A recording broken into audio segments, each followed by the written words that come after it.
आदाब नाजरीन, मैं सैयद आमिर हनीफ, आप देख रहे हैं गवाह न्यूज़। वर्ल्ड कप टूर्नामेंट में अफ़गानिस्तान ने पाकिस्तान को हराया। एक हंगामा बर्पा हो गया। जितने मुंह उतनी बातें। पाकिस्तानी टीम के खिलाफ जितनी भड़ास निकालनी थी सबने निकाल ली। इनमें खुद पाकिस्तान के साबिक़ क्रिकेटर्स पेश हैं। ये वही क्रिकेटर्स हैं जिनके अपने दौर में भी इनकी टीम को शर्मनाक शिकस्त होती रही। पाकिस्तानी टीम का दौरा हिंद इंतहाई नफसियाती दबाव के आलम में हुआ। जो माहौल पैदा किया गया था, इसमें ये टीम जीतना खेल सकी, यही इसकी खूबी है। हार जीत तो खैर खेल का हिस्सा है। वर्ल्ड कप कोई एक टीम जीतेगी, हर मैच में किसी ना किसी टीम को कामयाबी मिलेगी और किसी को शिकस्त।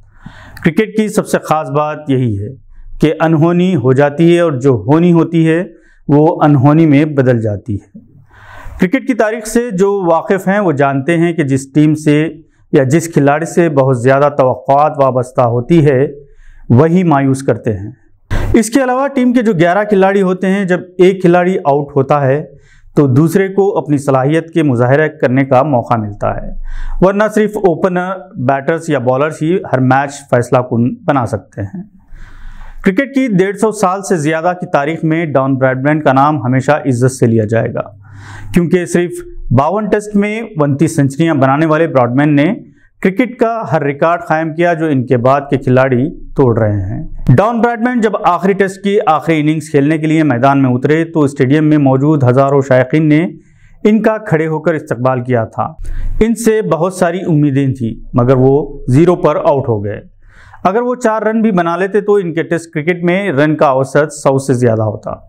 जहां तक वनडे वर्ल्ड कप का ताल्लुक़ है, 1975 से 1980 की चैंपियन वेस्ट इंडीज़ को 1983 ईस्वी में कपिल देव की क़यादत में हिंदुस्तानी क्रिकेट टीम ने शिकस्त दी तो ये क्रिकेट की तारीख का सबसे बड़ा अपसेट था, क्योंकि किसी ने तसव्वुर भी नहीं किया था कि कभी हिंदुस्तान सेमीफाइनल तक भी पहुँचेगा।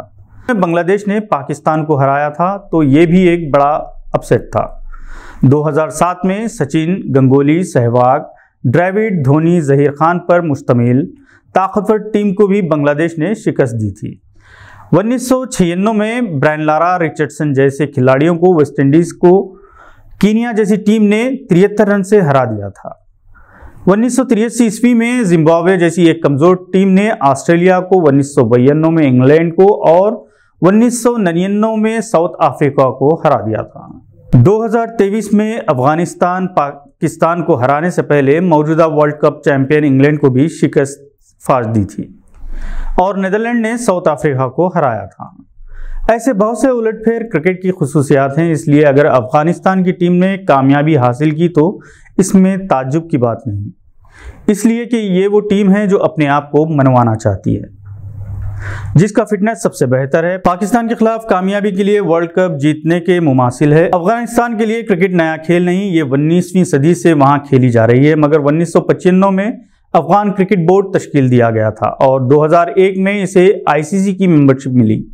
2013 में इसे टेस्ट स्टेटस हासिल हुआ।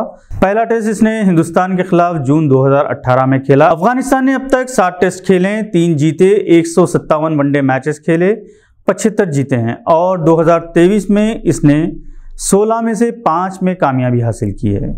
118 T20 मैचेस में इसने 74 मैच जीते हैं। इसे T20 की तारीख में सबसे ज़्यादा 3 विकेट पर 278 रन बनाने का एजाज़ हासिल हुआ, जो 2021 में आयरलैंड के खिलाफ इसने बनाया था। अफगानिस्तान में तालिबान की हुकूमत है जो खेल कूद के खिलाफ थी, मगर दोबारा इक़्तिदार हासिल करने के बाद तालिबान ने ये ऐलान कर दिया था कि क्रिकेट के मामलात में दखल अंदाजी नहीं करेगी, जिसका अफगानिस्तान क्रिकेट टीम पर खातिर ख्वाह असर हुआ है। याद रहे कि जैसे ही तालिबान ने दोबारा इक़्तिदार हासिल किया, असगर अफगान जो टीम के कप्तान थे, क्रिकेट से रिटायरमेंट ले लिया था। अफगानिस्तान और पाकिस्तान क्रिकेट मैच की ख़ास बात यही थी कि चेन्नई के चिदम्बरम स्टेडियम में वहां के तमाशाइयों ने दोनों टीमों की हौसला अफजाई की। अंधे भक्त अभी तक पाकिस्तानी टीम की नमाज़ों से, इनके मजहबी वाबस्तगी से परेशान थे। अब अफगानिस्तान उनके लिए नया दर्द-ए-सर बना हुआ है, क्योंकि अफगानिस्तान की कामयाबी के फौरी बाद खिलाड़ियों ने नारे तकबीर अल्लाहु अकबर बुलंद किया, जिस पर ट्विटर या एक्स पर तनकीद हो रही है। दूसरी तरफ पाकिस्तानी क्रिकेट टीम के खिलाफ मुखालिफत का तूफान आया हुआ है। एक खातून अदाकारा शनवारी ने ऐलान किया कि वो पाकिस्तान की गली कूचों में इस वक्त तक एहतजाज करती रहेगी जब तक बाबर आजम और इसकी टीम इस्तीफा न दे। सोशल मीडिया पर लिखा जा रहा है कि पाकिस्तानी टीम पाकिस्तानी सरकारी खजाने पर बोझ है, इस पर पाबंदी आयद होनी चाहिए। बास का कहना है कि पाकिस्तानी टीम को मुल्क वापस आने की जल्दी बहुत है ताकि वो नवाज शरीफ का इस्तकबाल कर सके। बाबर आजम पर इल्ज़ाम है कि इन्होंने अबरार अहमद और जमान खान जैसे बासलाहियत खिलाड़ियों को टीम में शामिल नहीं किया जो मैच का तख्ता पलट सकते थे। बहरहाल क्रिकेट मैच एक खेल है, देखिए, मजा लीजिए और स्पोर्ट्समैन स्पिरिट दिखाते हुए अच्छा खेलने वालों को सराहिए। आज के लिए बस इतना ही। नई खबरों के साथ फिर होगी मुलाकात। अगर आप हमारे चैनल पर नए हैं तो सब्सक्राइब करते हुए बेल आइकॉन दबाना ना भूलें। शुक्रिया।